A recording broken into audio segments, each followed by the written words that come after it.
सभी छात्राओं को नमस्कार। अग्रसेन कॉलेज में आपका हार्दिक स्वागत है। और आपका रिजल्ट जो BSTC वगैरह जो भी आपने दिया है, STC BSTC, उनके सभी के रिजल्ट आ चुके हैं। और जिनका भी सिलेक्शन हो चुका है वो अपने विवेक से जहाँ कॉलेज वगैरह मिल रहे हैं अच्छे से आप सेलेक्ट करके ही इस कार्य को करें, क्योंकि बाद में 2-3 साल तक आपको पछताने के सिवा कुछ नहीं मिलता है। काफ़ी बार कॉलेज अच्छे से सेलेक्ट नहीं होते हैं। तो आप कोशिश करें। और जिनका भी मन BA रेगुलर करने का है वो अपने एडमिशन को सुनिश्चित कर लें, क्योंकि सीट भी यहाँ पर फिक्स रहती है। तो कोशिश करें कि अपनी पढ़ाई जारी रखें। तो हम बातें आपसे आज कर रहे थे वो था संतुलन की संकल्पना का कॉन्सेप्ट टू आइसोस्टेसी। और आइसोस्टेसी के बारे में हमने आपको बताया भी था कि ये डट्टन महोदय ने इसके बारे में बताया था। और उसके साथ ही हमने 2 वैज्ञानिकों के या 2 भूगोलवेत्ताओं के नाम लिए थे, जिनमें था एयरी और प्राट। और एयरी महोदय ने जो समझाया था उसके अनुसार उन्होंने कहा था कि घनत्व तो बराबर रहता है लेकिन गहराई हर किसी की अलग अलग होती है। लेकिन प्राट महोदय ने उसके विपरीत बोल दिया कि घनत्व तो सबका अलग अलग रहता है लेकिन गहराई सबकी बराबर होती है। तो इस प्रकार से कुछ यदि एग्ज़ाम में हम देखें तो इन दोनों के बारे में ही पूछा जाता है, लेकिन काफ़ी बार 1-1 नंबर के क्वेश्चन में या आपके बैड लक की वजह से या किसी और की बात की वजह से यदि किसी और वैज्ञानिक के बारे में यदि पूछ लिया जाता है तो यहाँ पर मैंने 3-4 और लिख दिए हैं। और जिसमें हम पहली बात करेंगे स्केनन की संकल्पना। स्केनन महोदय ने प्राट के अनुसार बातें की थी,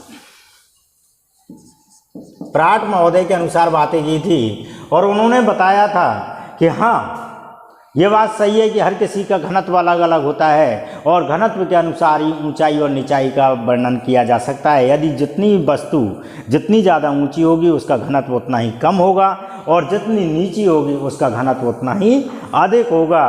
ये बात हमारे स्केनन महोदय ने भी कह दिया।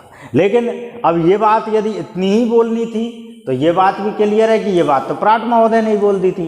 तो इसलिए कुछ चेंजेज करने के लिए उन्होंने एक शब्द और यहाँ पर जोड़ दिया और उन्होंने कहा था कि जो वस्तु, जैसे ये पहाड़ी क्षेत्र है या पर्वतीय क्षेत्र है, और पर्वतीय क्षेत्र के बारे में हमने बताया था अभी कि जितनी ऊंचाई पर है उतना ही घनत्व क्या है, कम है। लेकिन स्केनन महोदय ने कहा, क्या कहा कि इसका घनत्व में भी एक ही क्षेत्र के घनत्व में भी अलग अलग अंतर पाया जाता है। और उन्होंने ये कह दिया कि इसके जो नीचे का भाग है इसका घनत्व तो अधिक रहेगा और जो ऊपरी भाग है उसका घनत्व कम रहेगा। मतलब एक ही पर्वत के ऊपरी भाग का घनत्व तो कम रहता है जबकि निचले भाग का घनत्व अधिक होता है। ये स्केनन महोदय ने अपने अनुसार और जोड़ दिया था और कई बात देखा जाए तो ये सत्य भी लग रही है। कोई भी वस्तु हो या कोई और चीज़ हो, यदि हम देखें तो उसका धरातल जो होता है, जो आधार होता है, वो थोड़ा मजबूत होता है और ऊंचाई उसकी थोड़ी कमज़ोर होती है। तो उन्होंने यही कहा था कि जैसे जैसे हम ऊंचाई पर एक ही पर्वत, जैसे हिमालय की हम बातें करें तो हिमालय की 1000 मीटर की ऊंचाई पर घनत्व अधिक होगा जबकि 8000 मीटर की ऊंचाई पर घनत्व कम होगा। ये किसने बताया था? स्केनन महोदय ने। दूसरे हमारे आए थे हैफोर्ड एवं बॉबी थे। हैफोर्ड एवं बॉबी की संकल्पना की यदि हम बातें करें तो उन्होंने जो बातें की थी, उन्होंने कहा था कि उन्होंने दोनों का मिक्सअप लिया है। यहाँ पर घनत्व और गहराई दोनों की ही बातें कर दी कि घनत्व भी अलग अलग होते हैं तो गहराई भी अलग अलग होती है।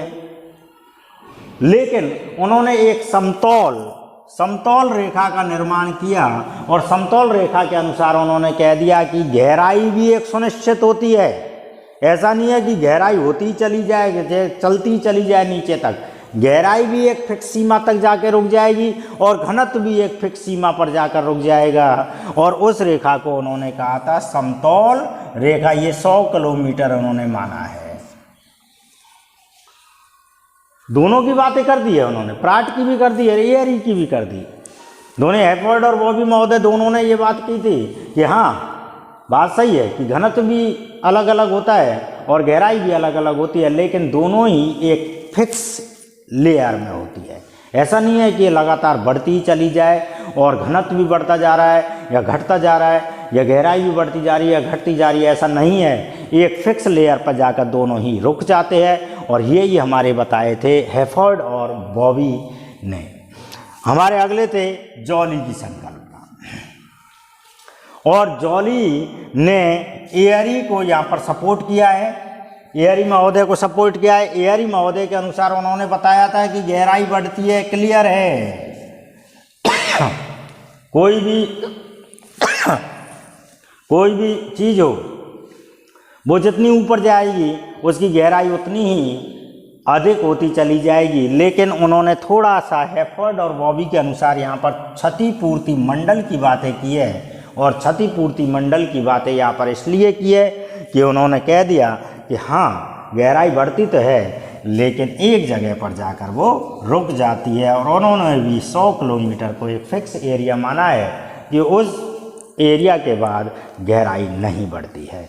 तो इस प्रकार से हमारी जॉली संकल्पना भी यहाँ पर समाप्त होती है। और आर्थर होम्स महोदय ने भी इसके साथ ही एक संकल्पना दी थी, वो 100% आपकी एयरी का सपोर्ट उन्होंने कर दिया था, और उन्होंने कहा था कि जैसा एयरी महोदय ने बोला है वही बात सत्य है।